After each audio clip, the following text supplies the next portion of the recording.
चलिए दोस्तों, आज हम आप सबको समतल दर्पण के विषय में जानकारी देंगे। समतल दर्पण, जिस शीशे को भाई आप कहा जाता है कि चेहरा देख कर आए हैं, वह क्या है? समतल दर्पण। ये नहीं कि आप उत्तल दर्पण में देखे हैं। जो गाड़ी रहती है, दो पहिया वाहन चाहे चार पहिया वाहन, जो आज सामने दिखाई दे रहा है, वो उत्तल दर्पण है। लेकिन इस समय हम समतल दर्पण पढ़ा रहे हैं आपको। क्या? समतल दर्पण। समतल दर्पण का मतलब ऐसा दर्पण जिसका परावर्तक तल समतल हो। समतल का मतलब प्लेन हो। किसान भाई अगर खेती करते हैं तो कहते हैं कि खेत भाई प्लेन है कि नहीं, समतल है कि नहीं। ऐसे ही समतल भाई, समतल दर्पण की परिभाषा, ऐसा दर्पण जिसका परावर्तक तल भाई समतल हो, समतल दर्पण कहलाता है। कितना बढ़िया परिभाषा। ऐसा दर्पण जिसका परावर्तक तल समतल हो, समतल दर्पण कहलाता है। कितने लोग बता सकते भाई? बहुत बढ़िया भाई। ऐसा दर्पण जिसका परावर्तक तल समतल हो, समतल दर्पण कहलाता है। किसी को परेशानी नहीं होनी चाहिए। एक लाइन की परिभाषा क्या है भाई? ऐसा दर्पण जिसका परावर्तक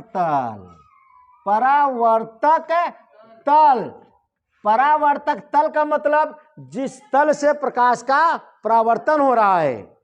प्रकाश पड़ रहा है तो किसी तल से परावर्तन हो रहा है, उसी तल का नाम है परावर्तक तल।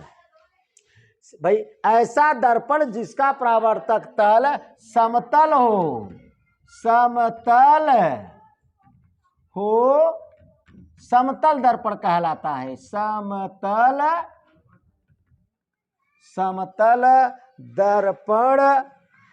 समतल दर्पण कहलाता है। किसी को परेशानी नहीं होनी चाहिए। ऐसा दर्पण जिसका परावर्तक तल समतल हो, समतल दर्पण कहलाता है। भाई समतल दर्पण के विषय में आपको ढेर सारी जानकारी होनी चाहिए। जैसे देखिए, समतल दर्पण हमने बना दिया। यहाँ पर यह क्या है? अभी तक पॉलिश नहीं किए हैं तो कोई दर्पण नहीं है। बिटिया लिखा मत, कोई दर्पण नहीं है। अभी तो कांच लगा है। जब एक साइड हम पॉलिश किया, किसका? लाल ऑक्साइड का। लाल ऑक्साइड या किसी कलई कर दिया जाए, चाहे जिससे, या का भाई इधर हम कलई कर रहे हैं, अब हो गया यह दर्पण कैसा? समतल, प्लेन है। अगर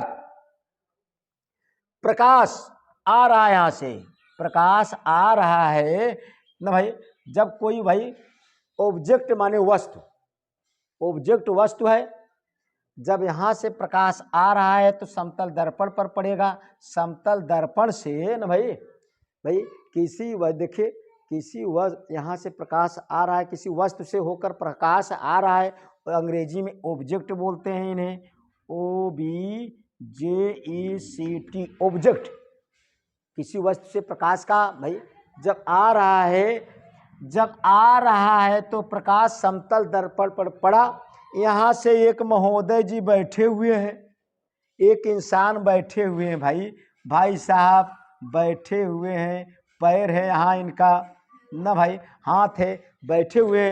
वो सोचे कि प्रतिबिंब कहाँ बनेगा। ये देख रहे हैं, देखा प्रतिबिंब, देखिए इधर, जब ये देखे ऐसी प्रकाश किरण तो इधर आ गया और इधर आ गया, और इधर पीछे थोड़ा देखिए, ये यहाँ प्रकाश की किरण मिलती हुई प्रतीत हुई, यानी कि प्रतिबिंब दर्पण के पीछे बना। किसने देखा? यह व्यक्ति भाई ने देखा।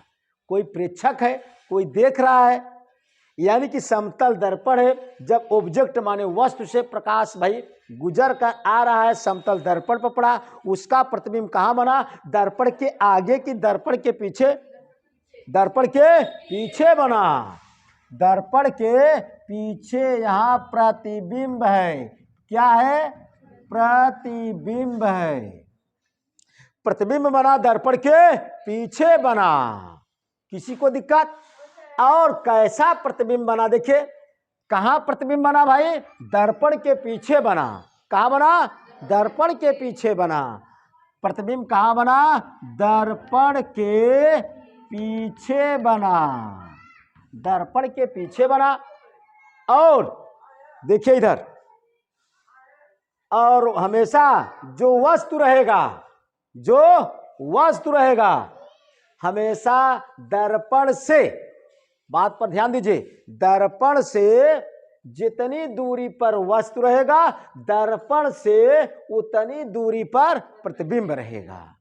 ये बड़े बड़े कंपटीशन में पूछा जाता है। यानी कि प्रतिबिंब की दूरी समतल दर्पण में, देखिए समतल दर्पण की चर्चा हम कर रहे हैं इस वक्त।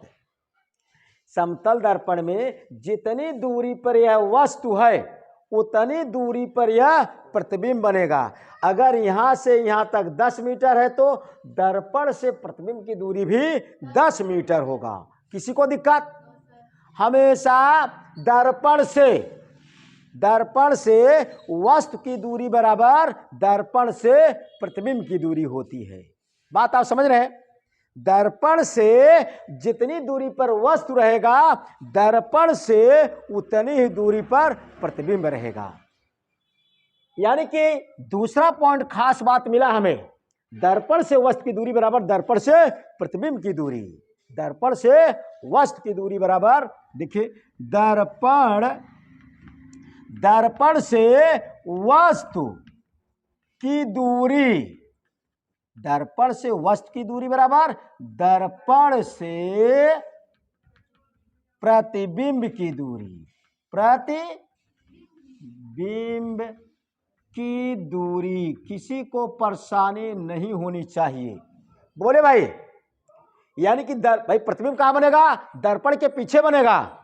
दर्पण के पीछे बनेगा, लेकिन कितनी दूरी पर बनेगा? जितनी दूरी पर वस्तु दर्पण से है उतनी दूरी पर प्रतिबिंब दर्पण से बनेगा। देखिए हमने लिख दिया, दर्पण से वस्तु की दूरी बराबर दर्पण से प्रतिबिंब की दूरी हमेशा बराबर रहेगी।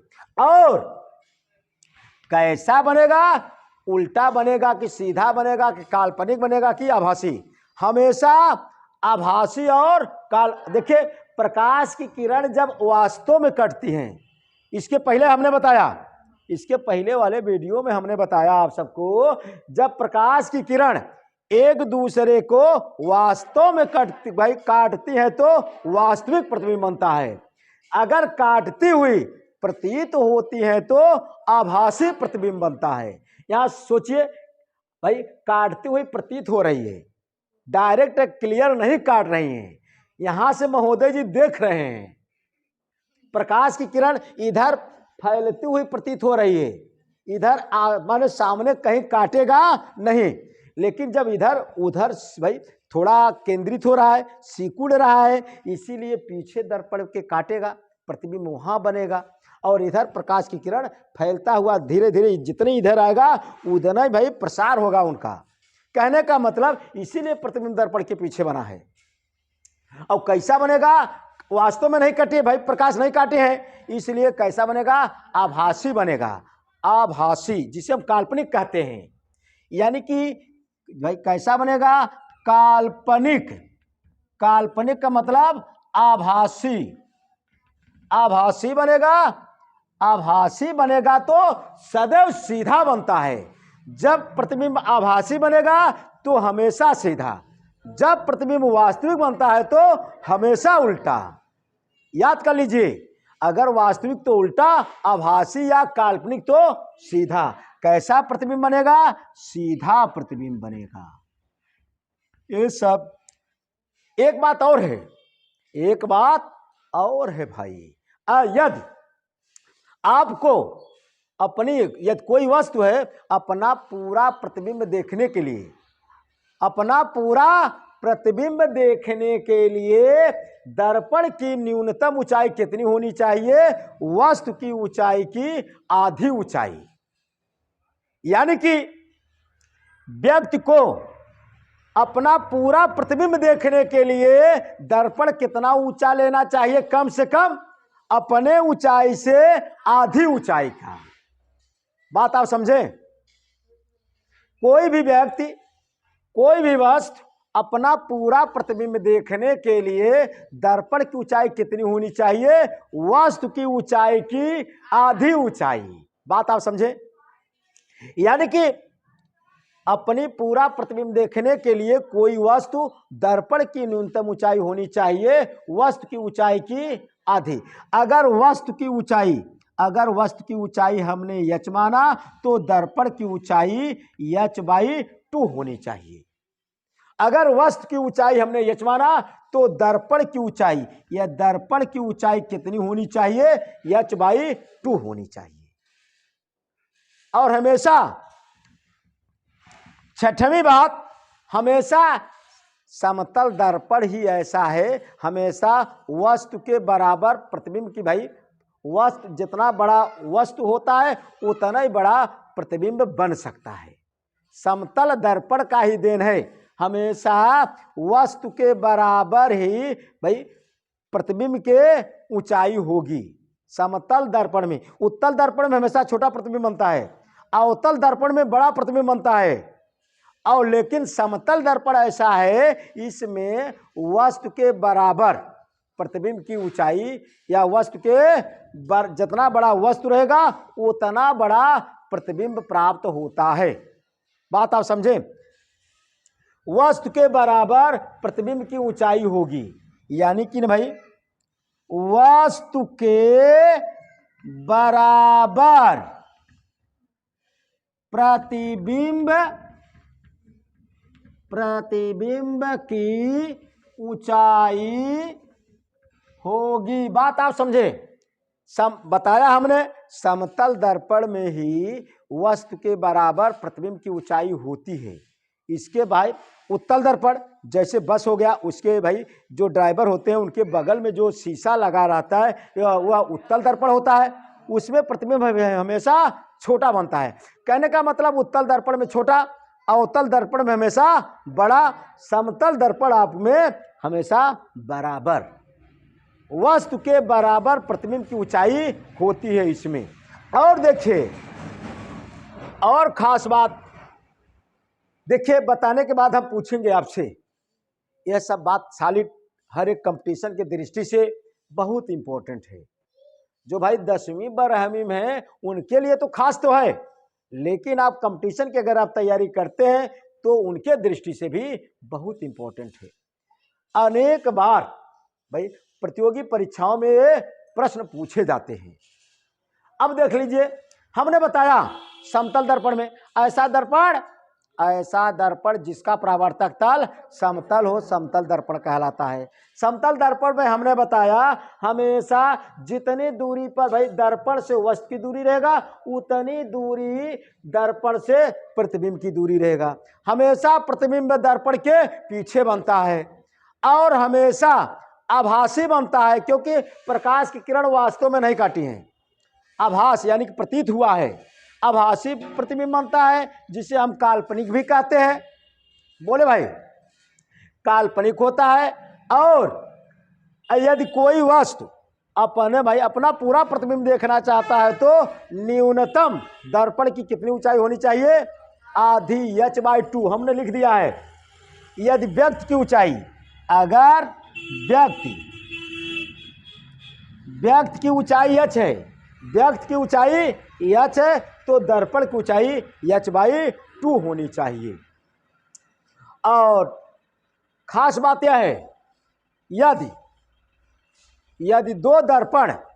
दो समतल दर्पण, कभी काल एक बात और है जो यह है, देखिए, यदि 7वीं बात हम बता रहे हैं, यदि दो समतल दर्पण को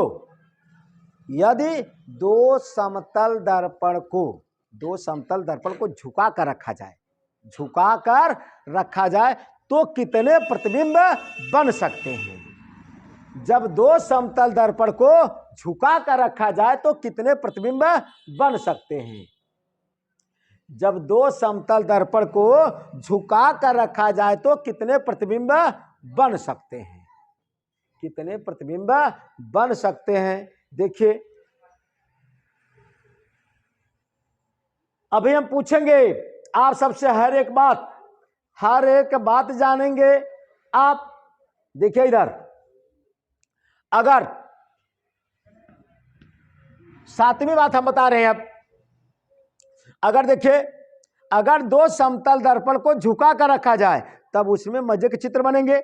और कितने चित्र बनेंगे यानी कि प्रतिबिंब ना भाई। अगर दो समतल दर्पण को झुका कर रखा जाए तो प्रतिबिंबों की संख्या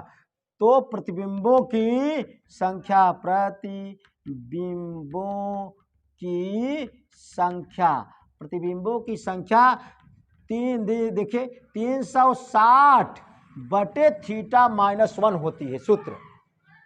अगर दो समतल दर्पण झुका कर रखा जाए तो उसमें कितने प्रतिबिंब बन सकते हैं? 360/θ-1। अगर कह लिया जाए दूठनी शीशा लिया है, दूठनी समतल दर्पण लिया, झुका के रखा है, उनके बीच कोण कितना रखे थे? अगर 90 अंश बना था, कितना 90 अंश बन रहा है तो देखिए जब थीटा बराबर कितना 90, तब प्रतिबिंबों की संख्या n बराबर 360/θ की जगह 90-1, 9 चौक 36, 1 0 से 0 कैंसिल, 4-1 माने 3 प्रतिबिंब। कितना? 3 चित्र बनेगा। बोले भाई, किसी को परेशानी?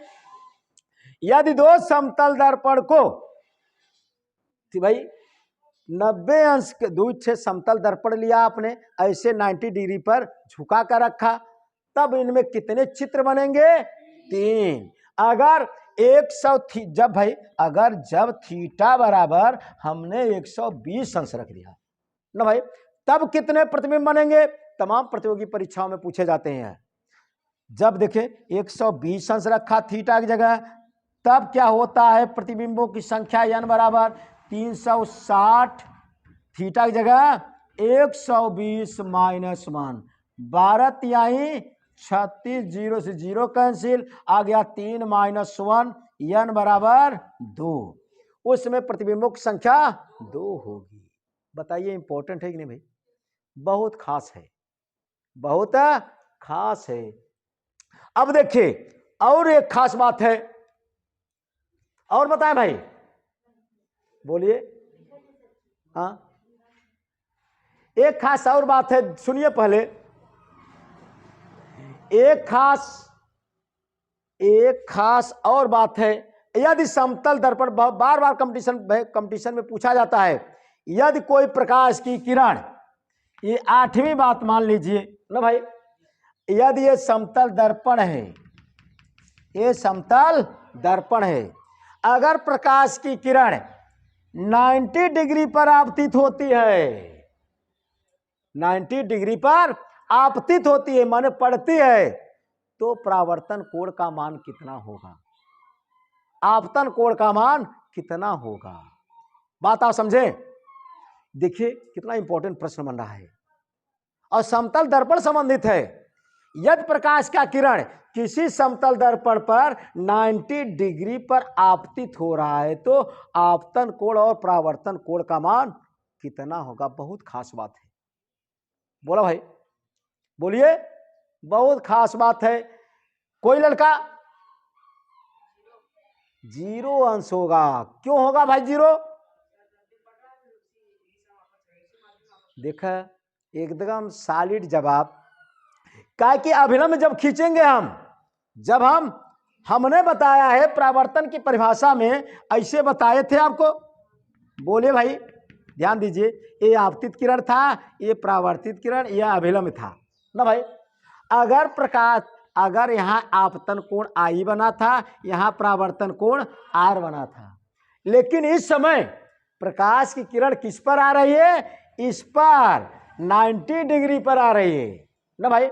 प्रकाश की किरण इसी पर आ रहा है, अभिलंब खींचेंगे इसी पर खींचेंगे।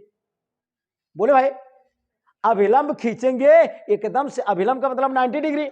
जब अभिलंब इसी पर खींचेंगे तब बताइए आपतित किरण अभिलंब के बीच कुछ कोण बनेगा? 0 अंश। बहुत इंपॉर्टेंट बात है, यह केवल वही बच्चे कैच कर सकते हैं जो बुद्धिमान हैं। और बुद्धिमान कौन है? आप सब हैं। अपने आप को बुद्धू भाई बुद्धू मत समझिए, बहुत चालाक है आप सब, समझने का प्रयास कीजिए। जैसे हमने बताया आपतन कोण बराबर परावर्तन कोण तो होता है, लेकिन बच्चे इस समय मार खा जाएंगे इस क्वेश्चन से। कंपटीशन में पूछ लिया जाता है, अगर प्रकाश की किरण को 90 किसी समतल दर्पण पर 90 डिग्री पर आपतित किया जाता है, प्रकाश की किरण कितने कोण पर आ रहा है? 90 डिग्री पर। एकदम इसी अभिलंब पर आएगा। अभिलंब खींचेंगे तो ऐसे खिंचाएगा ना भाई, इसी पर। बोलिए, उस समय आपतन कोण का मान क्या होगा? 0। और परावर्तन कोण का मान 0 होगा। अरे भाई अभिलंब और परावर्तित किरण जिस भाई इस पर आपतित होगा तो ऐसे निकल भी जाएगा ना भाई। यानी कि आपतन कोण बराबर परावर्तन कोण, दोनों कोण का मान क्या होगा? 0। बहुत इंपॉर्टेंट भाई प्रश्न है। और एक खास बात और है भाई, यह भी पूछा जाता है कि समतल दर्पण की फोकस दूरी कितनी होती है? समतल दर्पण की फोकस दूरी कितनी होती है? अनंत होती है। समतल दर्पण की फोकस दूरी कितनी होती है? अनंत होती है। एक बात और पूछा जाता है, यह भी जान लीजिए। देखिए अगला बात, एक बात और पूछा जाता है भाई, क्या? यह भी सुन लीजिए। अगर कोई समतल दर्पण के सामने दौड़ रहे हो, कोई समतल दर्पण के सामने आप दौड़ रहे हो, तो प्रतिबिंब आपके दुगुनी चाल से आता है, दुगुनी चाल से आता हुआ प्रतीत होता है। अगर आप समतल दर्पण के सामने भी चाल से चल रहे हो, कितना? भी चाल, समतल दर्पण आगे लगा है, आप भी चाल से दौड़ रहे हैं, तो प्रतिबिंब 2 भी चाल से आता हुआ प्रतीत होगा। बात आप समझे? अगर आप भी चाल से दौड़ रहे हैं तो प्रतिबिंब में भी चाल से पूछा जाता है, यानी कि प्रतिबिंब आपके साइड में दुगुनी चाल से आता हुआ प्रतीत होगा। क्यों दुगुनी चाल से भाई? स्वयं आप आगे जा रहे हैं, प्रतिबिंब भी आगे आ रहा है, दुगुना हो जाएगा कि नहीं? हो जाएगा। ये सब बहुत इंपॉर्टेंट प्रश्न है, बहुत बढ़िया प्रश्न है, अनेक बार परीक्षाओं में पूछे जाते हैं, अनेक बार परीक्षाओं में पूछे जाते हैं। अब देखिए, और किसी को अगर कुछ कहना है तो कह भी सकते हैं भाई। बहुत खास बात हमने बताया, बहुत इंपॉर्टेंट बात हमने बताया, एक बार सुनिए, कम से कम कुछ पॉइंट आपको तो भाई सुन के कैच करना है। अभी हम पूछेंगे, देखिए इतना जितना बात हमने बताया, यानी कि ज़्यादा से ज़्यादा हमने भाई जितना बताया वे ज़्यादा से ज़्यादा कितना बता सकते हैं। एक बार सुनो, गुनो और कहो। देखिए इधर फिर से समतल दर्पण की परिभाषा हमने बताया, समतल दर्पण की परिभाषा हमने बताया, ऐसा दर्पण जिसका परावर्तक तल समतल हो समतल दर्पण कहलाता है। ऐसा दर्पण जिसका परावर्तक तल समतल हो समतल दर्पण कहलाता है। समतल दर्पण में प्रतिबिंब हमेशा दर्पण के पीछे बनती है, पीछे बनती है, आभासी बनता है और सीधा होता है, सीधा होता है। और हमेशा जितनी दूरी से भाई दर्पण से जितनी दूरी वस्तु की दूरी रहेगा, दर्पण से उतनी ही दूरी प्रतिबिंब की दूरी होता है। और हमने बताया यदि भाई दर्पण, यदि दर्पण, हमने प्रतिबिंबों की संख्या निकालने के लिए जोड़ बताया, यदि 2 समतल दर्पणों को भाई थीटा कोण पर रखा जाए तो उनके बीच प्रतिबिंबों की संख्या निकालने के लिए हमने फार्मूला बताया 360 बटे थीटा माइनस 1। अगर हमने खास बात अभी बताया, इनकी फोकस दूरी कितनी होती है? अनंत होती है। समतल दर्पण की फोकस दूरी कितनी होती है? अनंत होती है। यदि किसी समतल दर्पण पर, यदि किसी समतल दर्पण में, समतल दर्पण पर आप 90 डिग्री पर प्रकाश को आपतित करेंगे ना भाई, कितने? 90 डिग्री पर प्रकाश को अगर आप डालेंगे उसमें आपतन कोण और परावर्तन कोण का मान कितना होगा? 0 अंश होगा। बोले भाई। और इंसान को किसी वस्तु को पूरा प्रतिबिंब देखने के लिए न्यूनतम दर्पण की ऊंचाई कितनी होनी चाहिए? हाँ, वह जितनी आपकी ऊंचाई है आपकी ऊंचाई से आधी ऊंचाई होनी चाहिए।